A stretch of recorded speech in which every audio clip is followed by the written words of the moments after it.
കുറച്ചുകൂടെ അടുത്ത് തന്നെ.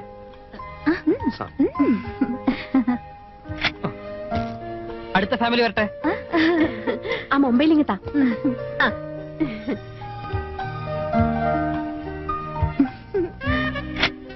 അടുത്താള് പോസ് ചെയ്തേ. അങ്ങോട്ട് ചേർന്ന് നിൽക്കും മനുഷ്യ. അത്രയ്ക്ക് അങ്ങോട്ട് ചേർക്കല്ലേ കൗസു, ഒടുവിന് പിരിച്ചെടുക്കാൻ പ്രയാസാവും. ഇനി ആരാണ് ബാക്കി? ഞാനും എവിടെയായിട്ട് മാച്ച് ചെയ്ത രീതിയിലിട്ട് സ്റ്റാമ്പ് അടിയടേ. എവിടാ സ്പൈലിംഗ് വരട്ടെ.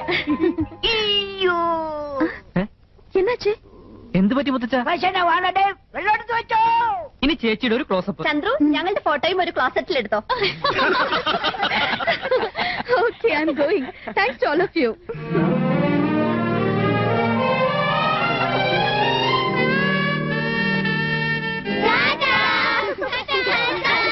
ഇനി മക്കളെല്ലാവരും പോയി കളിച്ചേ.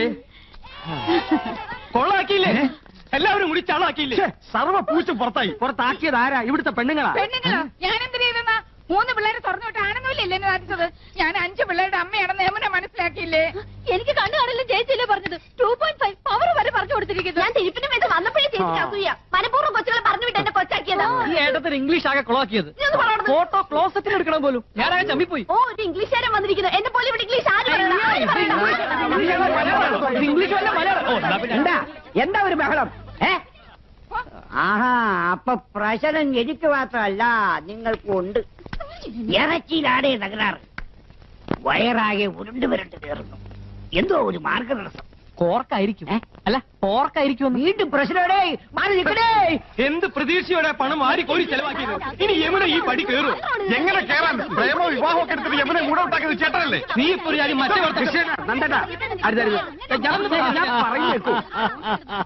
കക്ഷത്തിലിരിക്കുന്നത് പോവുകയും ചെയ്തു, ഉത്തരത്തിലിരിക്കുന്നത് കിട്ടിയതുമില്ല. വാരിക്കോരി ചെലവാക്കുകയും ചെയ്തു, ഉദ്ദേശഫലം കിട്ടിയതുമില്ല. എന്തൊരു ആവേശവും ഉത്സാഹവും തിമിർപ്പും ആയിരുന്നു.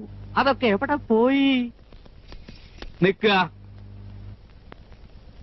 ഉണ്ടാക്കി കൂട്ടിയല്ലോ കുന്നു കണക്കിന്. എന്നിട്ട് വിശിഷ്ടാതിഥി എന്താ കഴിച്ചേ? ഒക്കെ ബാക്കിയായില്ലേ? കുഴപ്പമില്ല അച്ഛാ, ഇവിടെ ഫ്രിഡ്ജ് ഇല്ലേ, അതിൽ വെച്ച ഒന്നും കേടുവരില്ല എന്നാ പറയുന്നത്. അതെ, അപ്പപ്പ എടുത്ത് ചൂടാക്കി കഴിച്ചാ മതി അച്ഛാ. ഓ, പെണ്ണുങ്ങൾക്ക് 2 ദിവസം റെസ്റ്റ് ആവുമല്ലോ. ഈ ഫ്രിഡ്ജും ടിവിയും സോഫയൊക്കെ വാങ്ങിച്ചു കൂട്ടാൻ എവിടുന്നായിരുന്നു പണം? അയ്യോ അച്ഛാ, രൊക്കം കൊടുത്തിട്ടൊന്നുമല്ല, ഒക്കെ ഇൻസ്റ്റാൾമെന്റാ. മാസാമാസം അടച്ചിരുത്താ മതി. പിന്നെ പലിശക്ക് കുറെ പണം എടുത്തിട്ടുണ്ട്. വെറും 5% പലിശ. അതൊരു പ്രശ്നമേ അല്ല.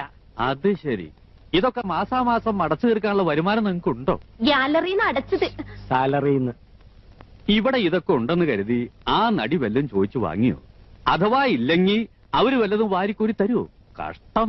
തന്നെ താൻ അറിഞ്ഞില്ലെങ്കിൽ പിന്നെ താനേ അറിഞ്ഞോളും. വിനാശകാലേ വിപരീത ബുദ്ധി. തുടങ്ങി. എനിക്ക് ആരോട് സംസാരിക്കണ്ട. എനിക്കൊന്നും വയ്യ. അയ്യേ.